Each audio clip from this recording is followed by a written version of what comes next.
ศาลประชาชนสูงสุดซึ่งว่าศาลประชาชนสูงสุดได้จัดพิธีแต่งตั้งผู้พิพากษาชั้น4จำนวน3ท่านพิธีจัดขึ้นในวันที่10เมษายน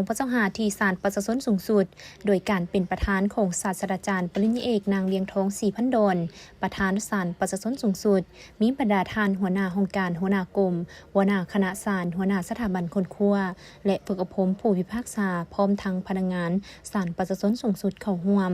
ท่านขุนสุวรรณสุธรรมวงศ์หัวหน้ากรมจัดตั้งพนักงานศาลประชาชนสูงสุดได้ขึ้นผ่านมติของคณะประจำสภาแห่งชาติว่าด้วยการแต่งตั้งผู้พิพากษาชั้น4ในนี้ได้แต่งตั้งท่านไลลาทองขันติญาราชผู้พิพากษาชั้น3ศาลประชาชนสูงสุดเป็นผู้พิพากษาชั้น4ของศาลประชาชนสูงสุดแต่งตั้งท่านสมร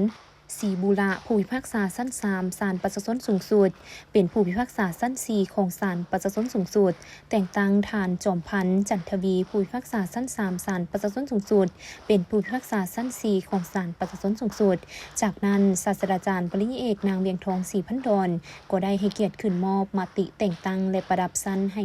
ผู้ที่ถูกแต่งตั้งอย่างสมเกียรติในพิธีที่มีความหมายความสำคัญนี้ศาสตราจารย์ปริญญาเอกนางเวียงทองศรีพันดลก็ได้โอลมสีทิศยังทางโดยทานได้เน้นให้ผู้ที่ได้รับการแต่งตั้งใหม่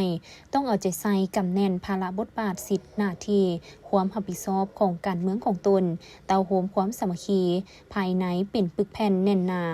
ปฏิบัติหน้าที่ในการรับใช้ประชาชนปกป้องกฎหมายนำเอาความยุติธรรมมาสู่สังคมเด็ดเดี่ยวต้านและสกัดกั้นปรากฏการณ์ย่อท้อในทันแถวสมาชิกพรรคพนักงานเข้มงวดปฏิบัติกฎหมายจรรยาบรรณจรรยธรรมด้านวิชาชีพเอาใจใส่แก้ไขพิจารณาแก้ไขคดีให้มีความถูกต้องโปร่งใสยุติธรรม